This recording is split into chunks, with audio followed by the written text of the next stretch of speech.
भद्रकाली कपालिनी दुर्गा क्षमा शिवा धात्री दीक्षा देवी नमोस्तुते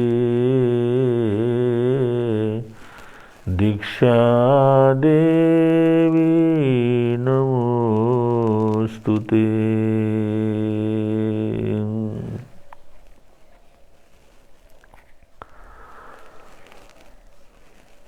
माँ भागवती दीक्षा का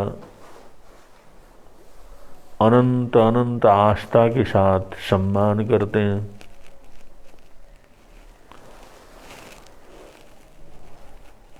माँ भागवती दीक्षा को वंदन नमन स्मरण करते हैं।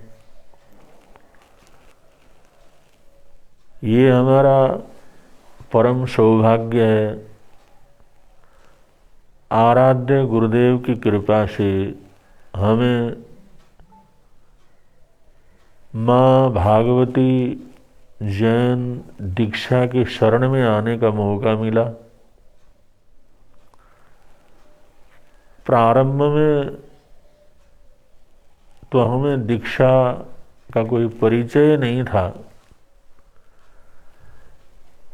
गुरुओं ने जो बतलाया, गुरुदेवों ने जो शिक्षा दी, दीक्षा बहुत बड़ी शक्ति है, दीक्षा बहुत बड़ी ताकत है। लेकिन दीक्षा का तात्पर्य है अपनी सारी इच्छाओं को, अपनी सारी कामनाओं को, सारे स्वप्नों को, जो कुछ भी हम जीवन के अंदर कुछ करना चाहते हैं या कुछ भी हमारी इच्छा स्वप्न वगैरह हैं, उन सभी इच्छाओं आकांक्षाओं को उनके चरणों में समर्पित कर देना। तो हमने गुरुदेव के वचनों के ऊपर भरोसा किया, विश्वास किया और जैन भागवती दीक्षा देवी के चरणों में जीवन को समर्पित किया। गुरुदेव ने वो कृपा की, ऐसी महाशक्तिशालिनी दीक्षा भागवती देवी का शरण प्रदान किया। आज हम अपने आप को कृत्य समझते हैं। माँ भागवती दीक्षा ने सब कुछ दिया। उनके नाम पर जो हमने घर छोड़ा, परिवार छोड़ा, रिश्ते छोड़े, सांसारिक संबंध छोड़े, संसार में कुछ न कुछ कर गुजरने की जो इच्छाएं, अपेक्षाएं, स्वप्न थे, उन सबको उनके चरणों में समर्पित किया। कुछ नहीं चाहा, क्योंकि गुरुदेव ने यही बतलाया कि अपनी सारी इच्छाओं को, सारी कामनाओं को, सारी तमन्नाओं को देव गुरु धर्म के चरणों में समर्पित कर देना, इसी का नाम दीक्षा है। उसी गुरु वचनों का प्रयोग करते करते हम यहाँ तक पहुँचे और हमने पाया माँ भागवती दीक्षा ने हमारे को सब कुछ दिया। कोई ऐसी तमन्ना बाकी नहीं रही, कोई ऐसी इच्छा बाकी नहीं रही, कोई ऐसी ज़रूरत बाकी नहीं रही, कोई दुनिया की आवश्यकता बाकी नहीं रही जो हमारे को न मिला हो। सब कुछ मिला। जो चाहा वो भी मिला, जो नहीं चाहा वो भी मिला, जिसकी कुछ अपेक्षा की वो सब कुछ तो मिला, जिसकी हमने कभी कल्पना नहीं की वो सब कुछ भी माँ दीक्षा भागवती ने हमारे को प्रदान किया, हमारे जीवन को भर दिया। तो ऐसी दीक्षा भागवती का जितना हम सम्मान करें, जितना आदर करें, जितना उनके प्रति समर्पण भाव रखें, जितना उनके प्रति दृढ़ आस्था रखें और जितनी सद्भावना पूर्वक देव गुरु धर्म के चरणों में समर्पित रहें,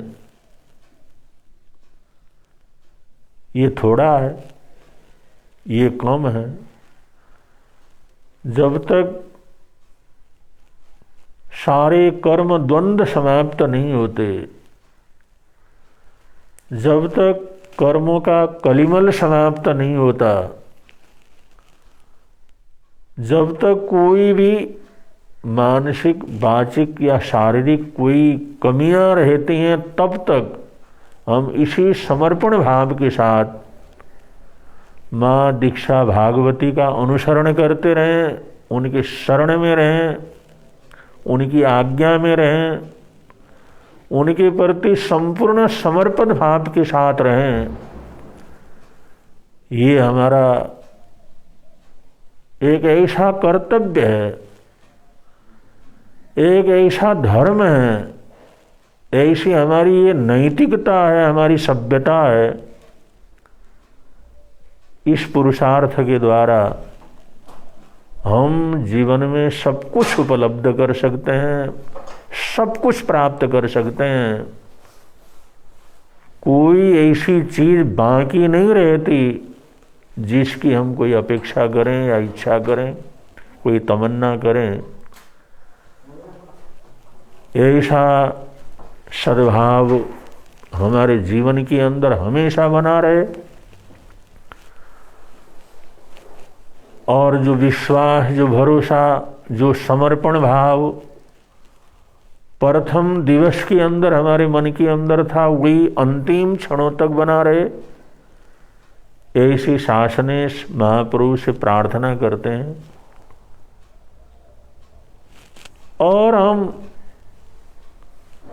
जीवन में सदैव शिष्यत्व का प्रयोग जीवन के अंदर करते रहें,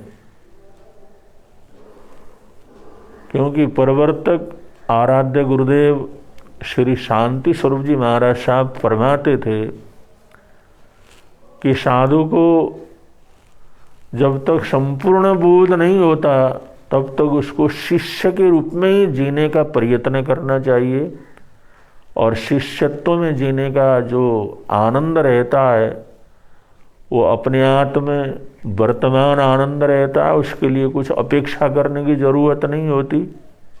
हम स्वाध्याय में, ध्यान में, आराधना में, साधना में, आज्ञा में और संपूर्ण समर्पण भाव के साथ अगर शिष्यत्व, विद्यार्थी जीवन को अगर हम जीना प्रारंभ करें तो जीवन के आखिरी क्षणों तक हम उस आनंद का अनुभव करते रह सकते हैं जिसकी लोग बहुत तरह तरह से अपेक्षा करते हैं, लेकिन वो मिलता नहीं है।